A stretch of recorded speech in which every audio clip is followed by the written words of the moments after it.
Hello everyone, welcome to my channel, and today I will be working on Aiwa XK-S7000. And I've been asked many years to work on Aiwa decks, and like today I will start this repair. The only thing, like, it came like more like parts. Someone was already working on it, and as you may see, results. I would need to check how everything been done. The deck is not working apparently, and my goal would be investigate the issues and bring it back to life.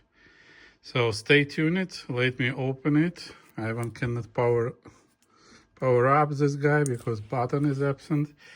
Let's see what I can do. Hey guys, I'm continuing the assembly. So far deck didn't show any signs of life. So having like this cable sits improperly. It should go here, and then there is a hole in the chassis when it should go in, and it's badly bent and jammed, and now like if I turn on the power, we don't have any sign of life. Deck is completely dead. Someone messed up pretty badly with it, and I'm getting to disconnect this connector and see if the power supply is live, and like start step by step, see if I can restore it. See ya. All right, so I disconnected the headphones output and amplifier. What I also mentioned, that record and rise heads didn't connect it. Didn't check much yet. So first thing first, need to see if this cable can be revived or it's a trash. That long cable I'm not sure if I would be able to buy. And replacement, maybe like really much work for it. I believe it's for 24 pins as far as I see. All right, little poor deck. That's inside. I see relays. That's a good sign of a good deck. This is a record playback amplifier board with Dolby B and C chips, and this is Dolby S port. You see how big it is with 4 chips, and Sony has just 2 small SMD boards, SMD mounted. All right, this is off. Like there was some wire. Oh my gosh. Highly probably this would be parts, but let me see what I can do.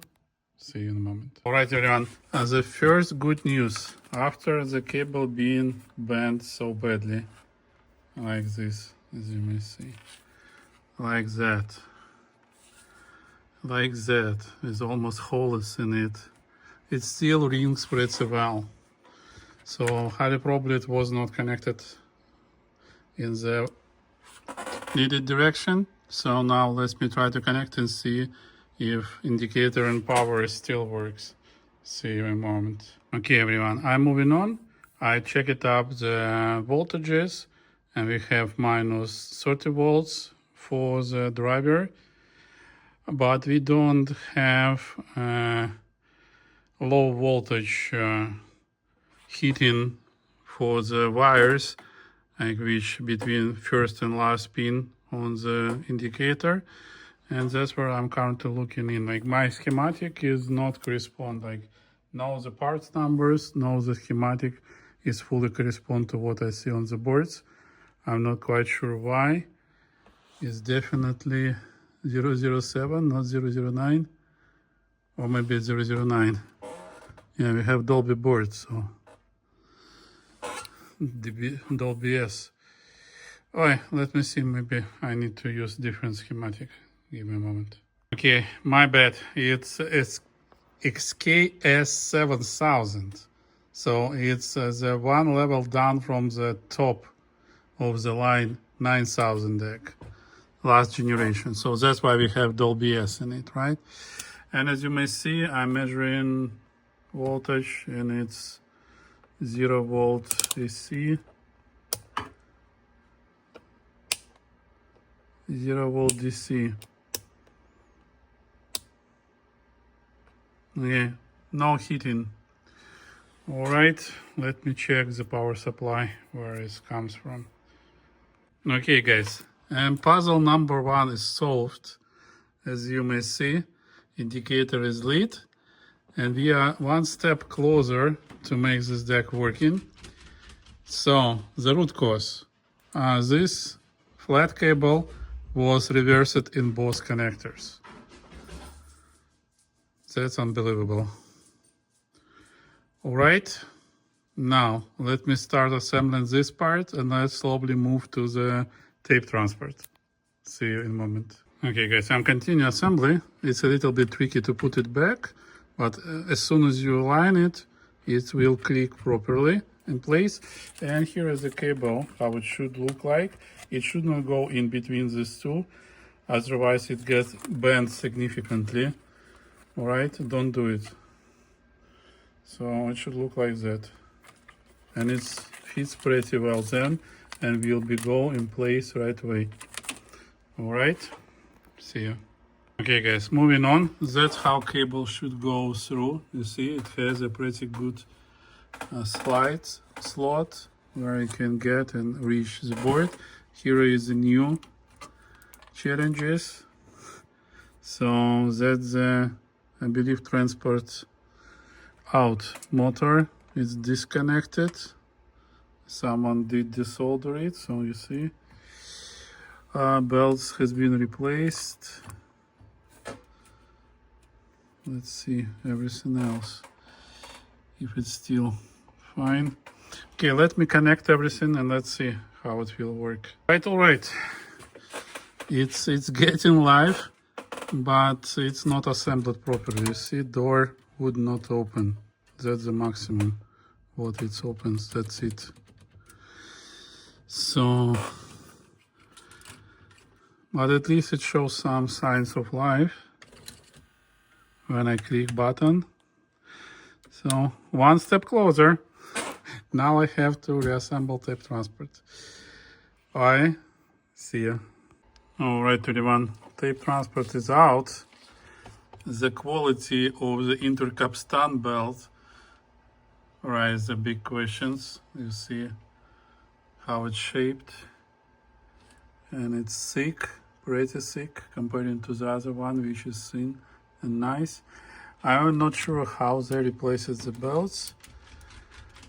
What's this? That switch, which should work. I mean, quite a few teeny tricks we need to work out. Another tape. See what is happening. See, that's the mechanics, but it should be pushing here, I believe, to make the door open. So like that. No, it's just not moving. All right, let me disassemble and see what's wrong with this mechanism, because here it just goes up and down. Is this part, as you may see, and this lever should be pulling back and forth. All right, let me see. This side I don't see anything, so just one side is responsible for open close. Let's see you in a moment. All right, working on. It's probably one of the most fancy tape transport I've been working. Large capstan, I like it, but someone did disassemble these gears and improperly assembled this gear back. You see, this metal lever is not moving, and it should be moving. And it's currently just floating without contact, so I need to disassemble and check this part. Then, because this part wasn't moving as needed and it was not pressing the final position switches, which should work and let know tape transport and CPU that it reached desired position. All right, more complex in disassembly than I thought. Really, as you may see, very hard to get to the necessary parts. Screws are hidden. Come on, they can do it better.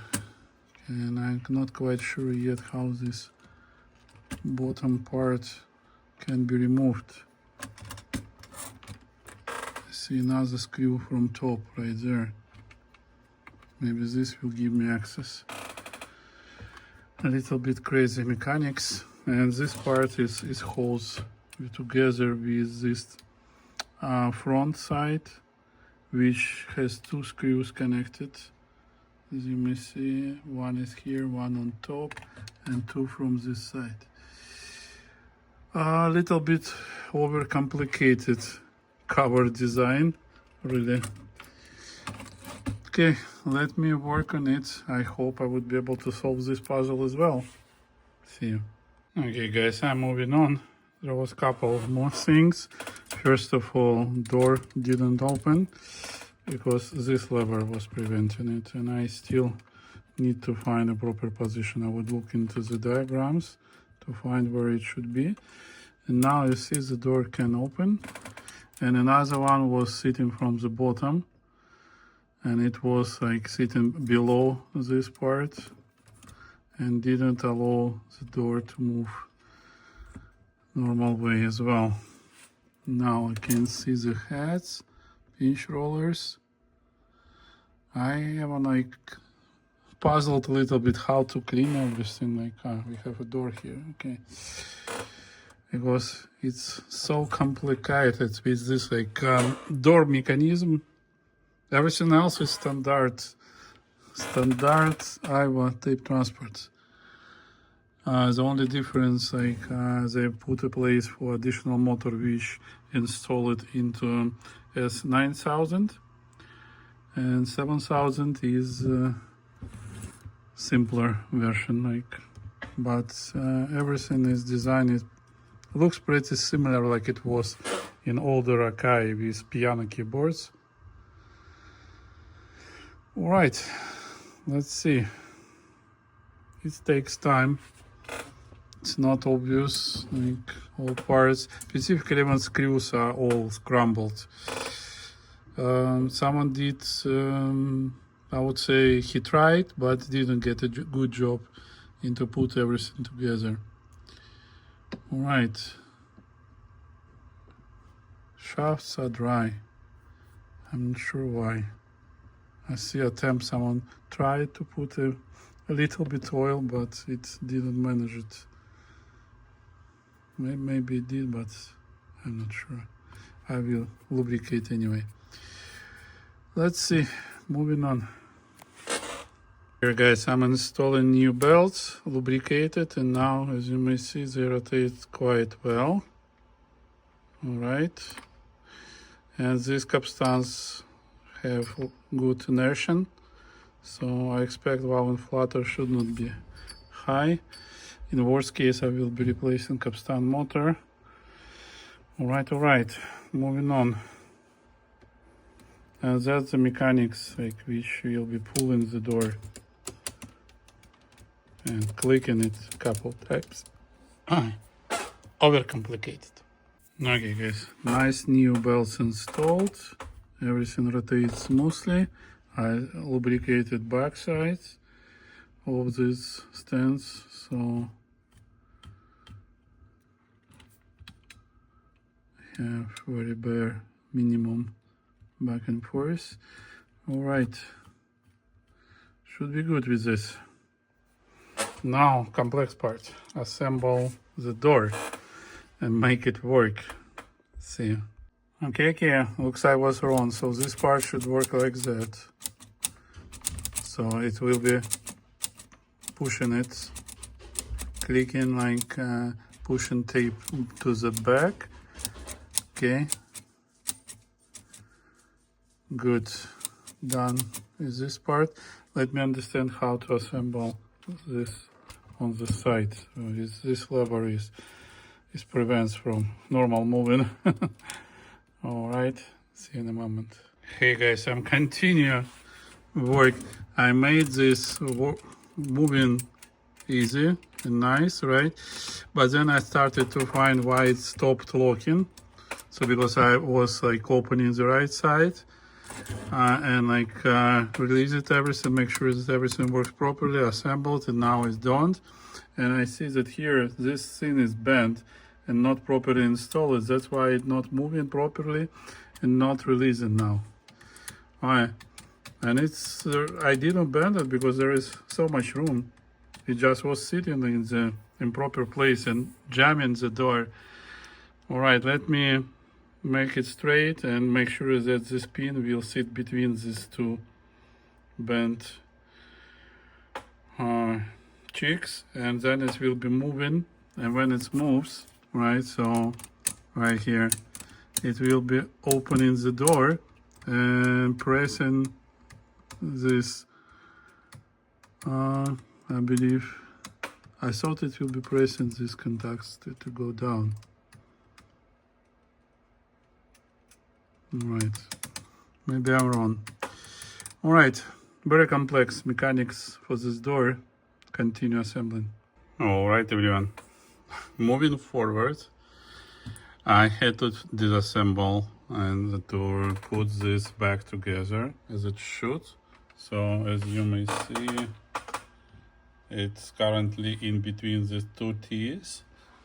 This like big panel, and when I will move it, it will be going down and up. That's how it should be sitting. All right, and this part was bent, I'm not sure, during assembly. So these two pins were bent together and like everything was sitting not properly. Now it will be pushing down and up.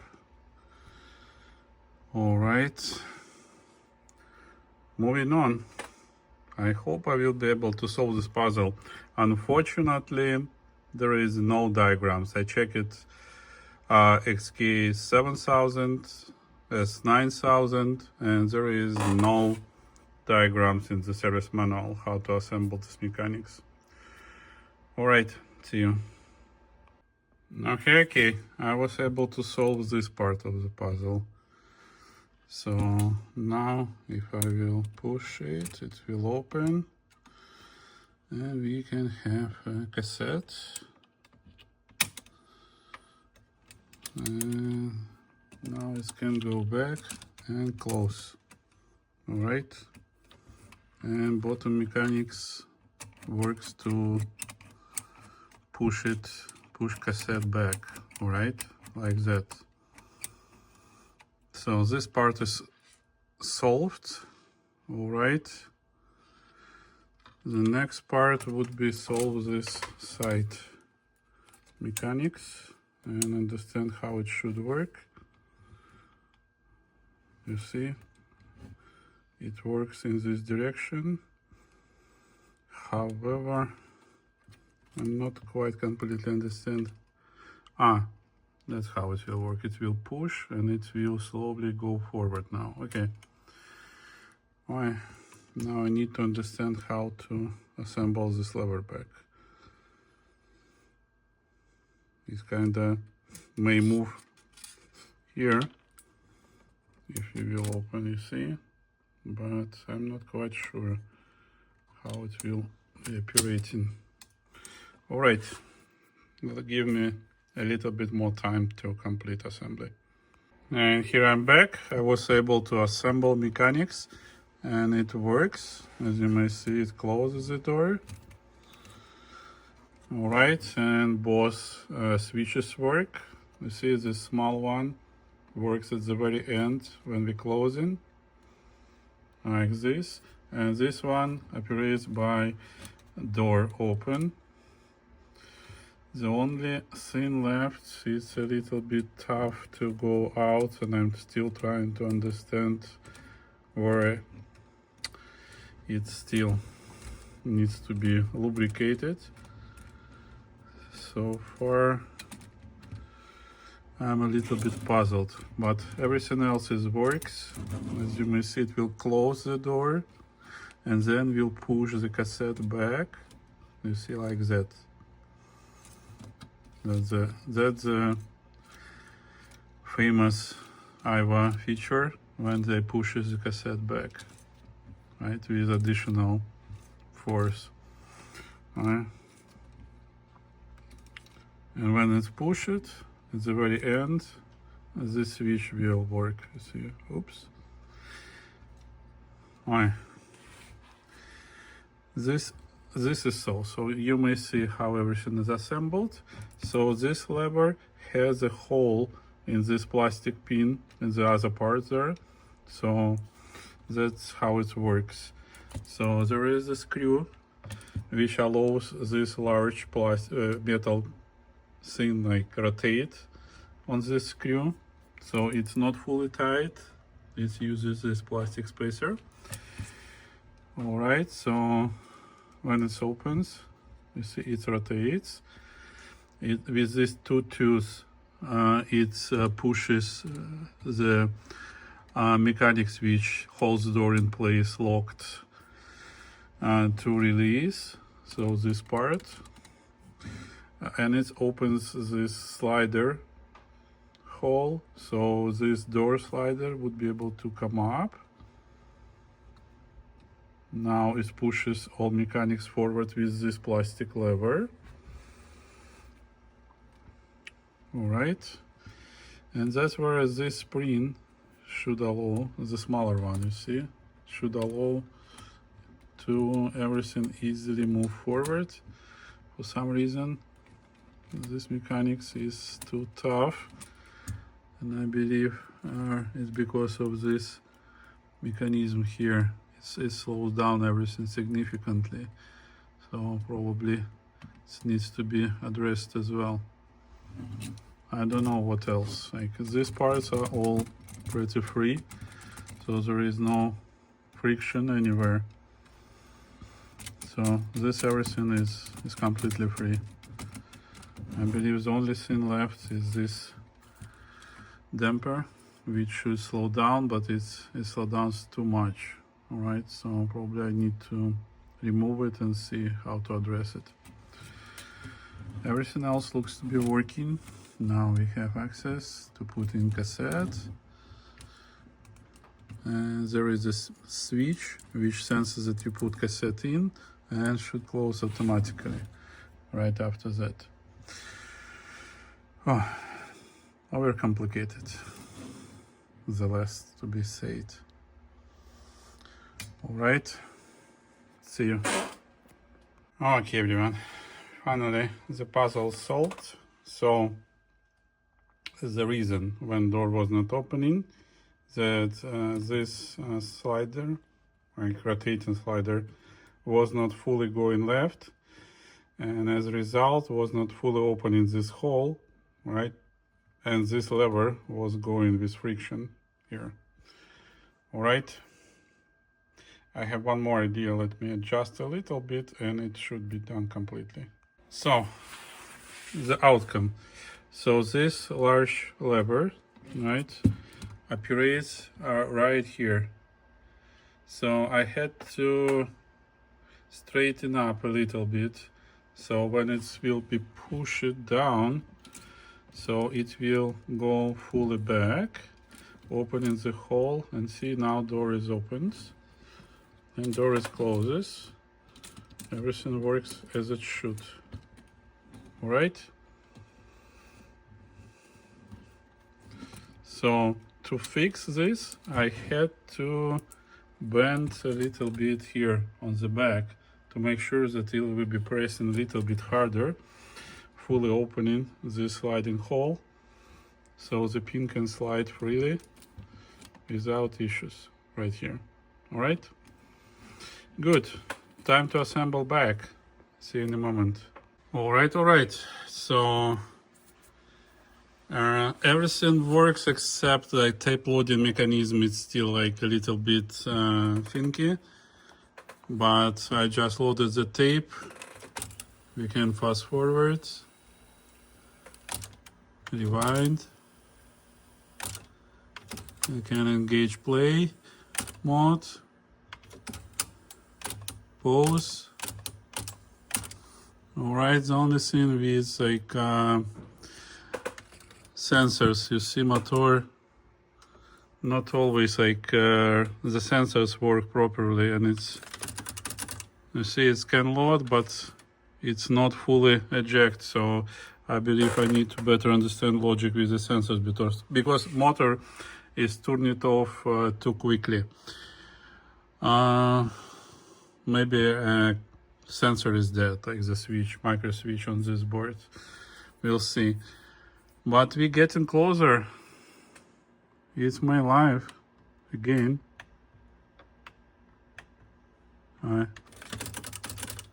Now load it.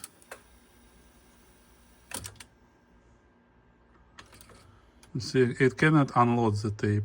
It can load, but that's it. All right. Unload I do manually so far, rotating the gear. Oh, lots of work. Pretty unusual. Like, let me see what else I can do better. See you. Okay, everyone. Looks like the problem with one of the switches. So it's stuck in the position, as you may see. So I have to use a tweezer to pull it back. It's, yeah, see, that's retracted, and like if I don't push it hard, it returns, but when I push it hard, it just stuck there. So I need to disassemble and fix the switch. Something is not letting it work properly. See in a moment. Okay, everyone, I'm filming macro video, so as you may see, the spring there is like sit on the side, so it somehow jump off the pin which is pushing. I'm not sure, or is it like contacts made this way? I will be learning how it should work and see how to bring it back to the working condition. See in a moment. Okay guys, it took me to disassemble and assemble another switch to understand how it works. So I'm not sure if you can see, it's so teeny. You see this bottom part here of the spring is bent right here. So that's the return part. So it should be installed like that carefully, and then like this teeny part underneath here will play as a return part for the spring, and this part will be making contact. Wow, really very like complex design. Okay, season. Okay guys, I was able to make it pop up back again, and it works perfectly well, but it's not contacts. I'm testing with multimeter here. The other one I assembled back, it works perfectly well. It pings all the time. And this one is not. And I'm already assembled it twice. So the design is very tricky. All right, let me see more what can be wrong. All right, guys, this teeny switch gives me a hard time, so I wasn't able to make it work. So I found exactly the same switches on DGK. I have ordered them, and it will take about a week to receive them. So far I will put deck aside and will take something else, but you will have to wait for another week for the next video to come out. All right, see you in my next videos. Stay tuned to my channel. Bye bye.